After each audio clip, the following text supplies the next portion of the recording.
நண்பர்களுக்கு வணக்கம்.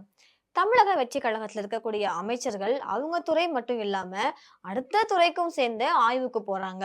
இன்னொரு பக்கம் பாத்தீங்கன்னா முதலமைச்சர் விஜய் அவர்கள் கோவிலுக்கு போயிட்டு வேலை காணிக்கையா செலுத்துறாங்க. ஆனா இந்த மேட்டூர் டேம் திறக்கலையே, தேதி ஆகிடுச்சே, விவசாயிகளுக்கு நீர்ப்பாசனம் தேவைப்படுமே, இத பத்திலாம் அவங்க யாருக்குமே எந்த கவலையுமே இல்ல.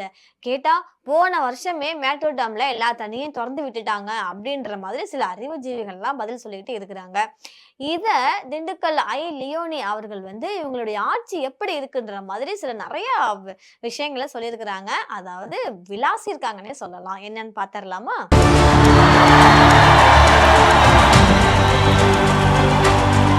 திராவிட முன்னேற்ற கழக பொதுக்கூட்டத்துல திண்டுக்கல் லியோனி அவங்க சில தகவல்கள்லாம் சொல்லியிருக்கிறாங்க. என்ன சொல்லியிருக்கிறாங்கன்றத பார்க்கலாம். இப்ப இருக்கிற அரசியல் சூழல்ல இது நிறைய விவாதங்களை இது கிளப்பி இருக்குன்னே சொல்லலாம்.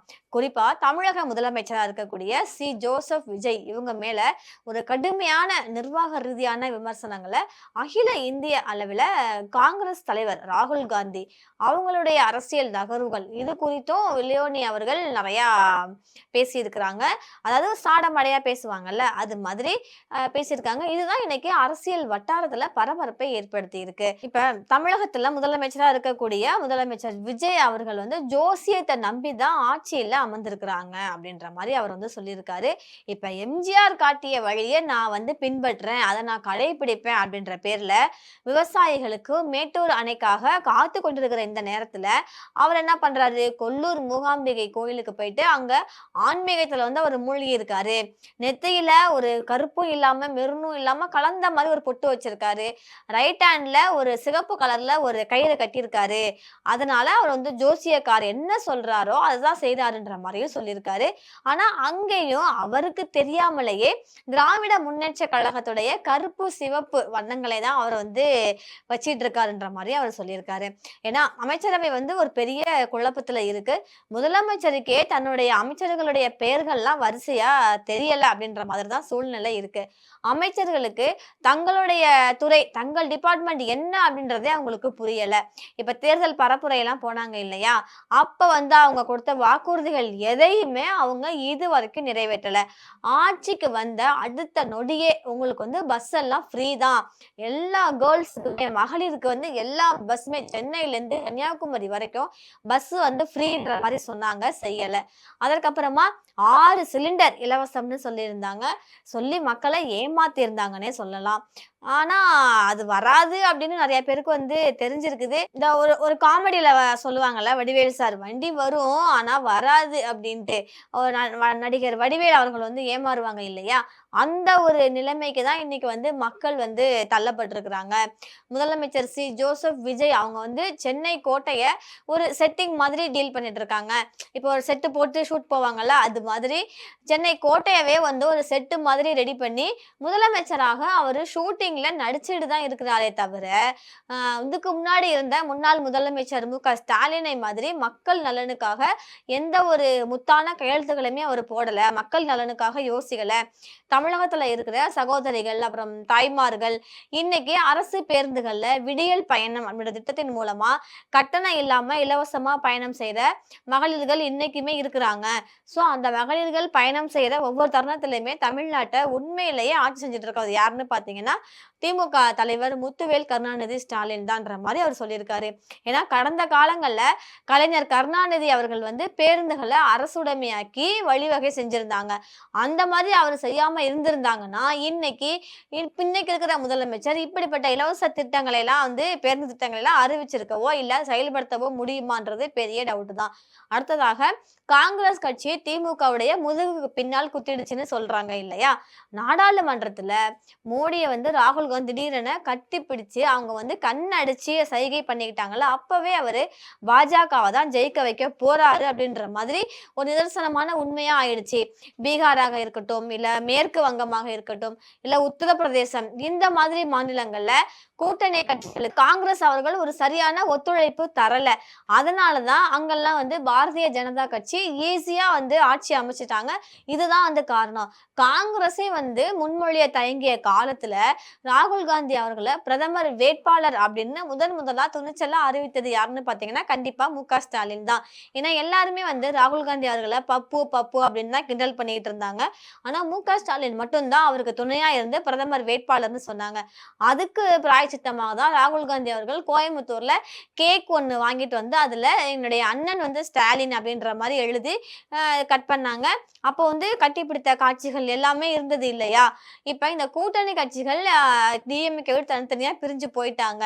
இருந்தாலும் இது எப்படின்னு பாத்தீங்கன்னா, இப்ப கபடி விளையாடும் போது எல்லாருமே அவுட் ஆனா கூட தரமான ஒரே ஒரு அந்த ஆட்டக்காரர் மட்டும் களமிறங்கி ஆப்போசிட்ல இருக்கக்கூடிய எதிரணியில இருக்கக்கூடிய எல்லாரையுமே வந்து தோல்வி அடைய வச்சுட்டு வீழ்த்திட்டு இவர் வந்து வெற்றி பெறுவாங்கல்ல. அதே மாதிரி மு.க. ஸ்டாலின் அவர்களும் உதயநிதி ஸ்டாலின் அவர்களும் தனித்து நின்று தனியாவே அவங்க இருந்தாலும் தனிச்சு இருந்து இனி வரக்கூடிய காலங்கள்ல வர தேர்தல்கள்ல உதயசூரியனை மறுபடியும் உதிக்க வைப்பது உறுதி அப்படின்ற மாதிரி லியோனி அவர்கள் பேசியிருக்கிறாங்க. இவங்க நிறைய டிவி சேனல்ல பட்டிமன்றம் இதெல்லாம் நடத்தியிருப்பாங்க. நம்ம வந்து பார்த்திருக்கோம் தான்.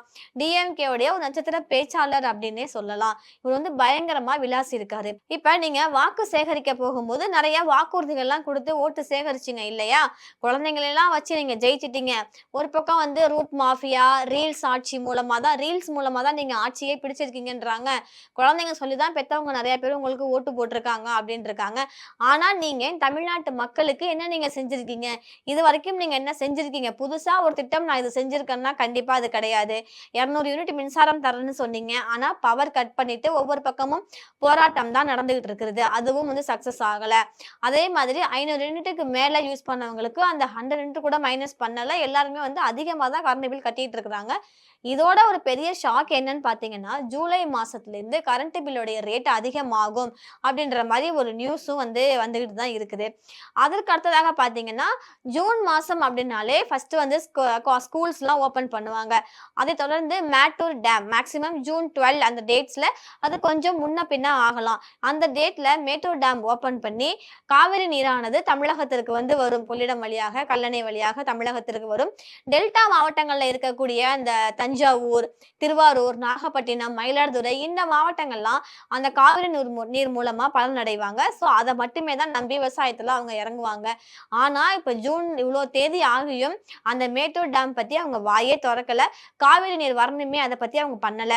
இப்ப கர்நாடகா அங்க போனாங்கன்னா அங்க போயிட்டு அங்க இருக்கக்கூடிய அங்க முதலமைச்சர் சிவகுமார் அவங்கள்ட்ட வந்து இந்த டேம் கட்டுறதுக்கான ஒரு பிரச்சனையை வந்து அவங்க சுமூகமா தீர்த்துட்டு வந்திருக்கலாம். பேச்சுவார்த்தை மூலமா இது மாதிரி கட்டாதீங்க அப்படின்ற மாதிரி இவங்களுக்குள்ள ஒரு பேசியிருக்கலாம். ஆனா அது பண்ணல. ஆனா இவங்க அந்த கோவிலுக்கு மூகாம்பிகை கோவிலுக்கு போயிட்டு அங்க தரிசனம் பண்ணி இப்ப டிஎம்கேல என்ன பண்ணாங்க? நாங்க சட்டம் போட்டுட்டு தான் போவோம். சட்டை போடக்கூடாதுன்னு சொல்ல நீங்க யாரு? நாங்க மேல் சட்டை போட்டுட்டு தான் கோயிலுக்கு போவோம் நாங்க செஞ்சு காமிச்சாங்க. ஆனா இவங்க வந்து ஃபாலோ பண்றாங்க. தமிழக வெற்றிக் கழகம் அந்த கோயிலுடைய ரூல்ஸை வந்து ஃபாலோ பண்றாங்க. மேல் சட்டை அணியாம ஜஸ்ட் டவல் மட்டும் போட்டுட்டு முதலமைச்சர் போய் சாமி தரிசனம் பண்ணாங்கன்ற மாதிரிலாம் பயங்கரமா வந்து பீலா விடுறீங்க.